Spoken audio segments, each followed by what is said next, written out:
Another major story from 2024 here in Korea was author Kang winning the Nobel Prize in Literature. Once again, I'm joined by our culture correspondent Song Yujin. Yujin, you followed this story from the moment Han was announced as the winner to the award ceremony in Stockholm in December, didn't you? That's right, Jongmin. So as you briefly mentioned, the year's Nobel Prize winners, they are presented with their awards every December in Stockholm, Sweden, which is the birthplace of Alfred Nobel, who is, of course, the founder of the prestigious Nobel Prize. So this grand award ceremony is often regarded as the highlight of Nobel Week, which refers to the week-long celebrations that honors and recognizes the year's laureates as well as their achievements. So for those who want to know more about Han Kang's historic Nobel Prize win, here's a look back at her journey during Nobel Week 2024. The first Asian female Nobel laureate in literature, only the second Korean Nobel Prize winner. It's no surprise that Han Kang was the star of Nobel Week 2024. Han began the week by visiting the Nobel Prize Museum following the long-standing tradition of laureates donating a personal artifact.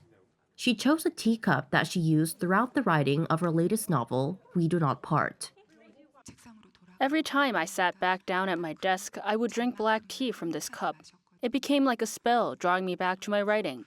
I felt it was the perfect object to share my creative process. Her first press conference after winning the Nobel Prize also drew a great deal of attention. Han's response to Korea's brief martial law imposition resonated deeply as it reminded many of her 2014 novel Human Acts, which explores the 1980 Gwangju democratization movement under military control. Witnessing martial law unfold again in 2024 was shocking. I saw people trying to stop armored vehicles with their bodies, others holding back soldiers with their hands, and some standing firm against advancing troops with guns. As the soldiers withdrew, some called out, "Take care," like they were saying goodbye to their sons. I could feel their sincerity and courage. The day after was her Nobel lecture, often regarded as the laureate's acceptance speech. The author expressed her gratitude to readers for connecting with her through what she called the golden thread of language. 그 생생한 감각들을 전류처럼 문장들에 불어넣으려 하고 그 전류가 읽는 사람들에게 전달되는 것을 느낄 때면 놀라고 감동합니다. 언어가 우리를 잇는 실이라는 것을. The following evening, Han's words were once again heard during the Nobel Literature Night.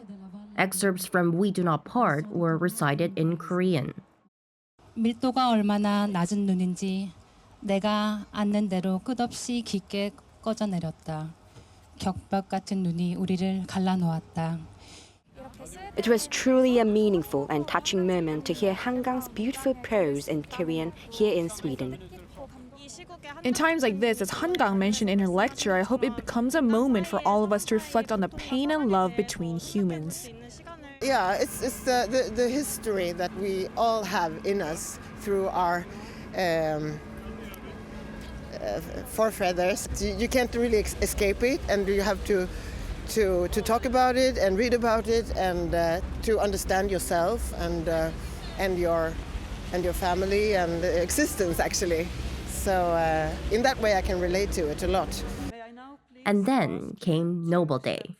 Han Kang became the first Korean to walk down the Nobel Prize's blue carpet at Stockholm Concert Hall. Korea's first Nobel Prize winner, former President Kim Dae-jung, received his Peace Prize in Oslo, Norway. During the banquet, Han delivered her speech of thanks with a pleasant surprise beforehand. The host introduced her to the podium in Korean. 올해 노벨문학상 수상자를 소개하게 되어 영광입니다. Han's speech focused on the role of literature in times of darkness, offering great comfort to many in Korea during a time of political and social uncertainty. Language that connects us one another. Literature that deals in this language inevitably holds a kind of body heat. Just as inevitably, the work of reading and writing literature stands in opposition to all acts that destroy life. The next day, during a meetup with the Korean media, Han showed a lighter side, recalling a special memory from her time in Stockholm. Unibacken is a sort of theme park inspired by Astrid Lindgren's works that she was directly involved in designing and creating. During my first visit to Stockholm, my Swedish editor recommended it during my 3 free hours. This time they gave me a lifetime free pass, which was a fun and touching gift. For the grand finale of her Nobel Week, Kang surprised her readers with an unplanned recital of her novel Greek Lessons in front of an audience of around 700 at the Royal Dramatic Theatre's Nobel Reading with Kang event. With the celebrations now behind her, Han says she's ready to write again. I'll now return to my daily life and quietly focus on working hard on my next book. I'd appreciate your support. Though she has achieved numerous firsts, the arc of Kang's story hasn't reached its climax just yet. We'll now wait for what the Nobel laureate has in store for her readers around the world.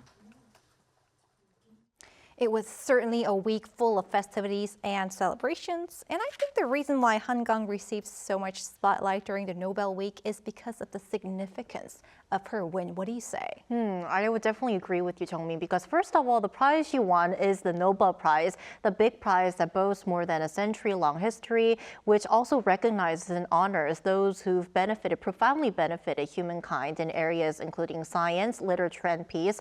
And I also want to mention that, of course, Korea's first Nobel Prize, which was won by then President Kim Dae-jung, the Peace Prize back in 2000. It was, of course, a historic moment. But I want to point out that Kang's win is monumental in many ways.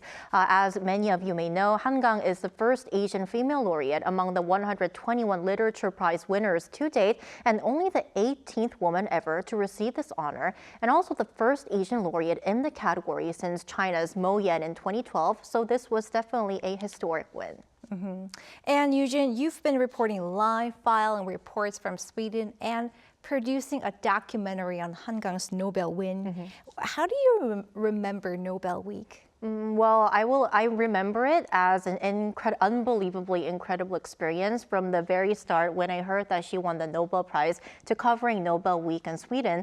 Because as a reporter and a culture correspondent, I think that this is a very rare chance and even a once-in-a-lifetime opportunity to actually get to travel to Sweden and cover a Korean Nobel laureate receiving the honor, especially as Korea has celebrated and welcomed its Nobel Prize winner, second Nobel Prize winner in history in first time in more than 20 years. So I think that it was definitely an immense honor and privilege. And as a cultural correspondent, I sometimes feel that from time to time, the impact and the importance of culture is underestimated. But the fact that Kang's Nobel Prize win has been chosen as one of the top news stories of 2024 clearly proves otherwise. Great reporting. Thanks, Eugene. But stay with us for the bell ringing ceremony. I will.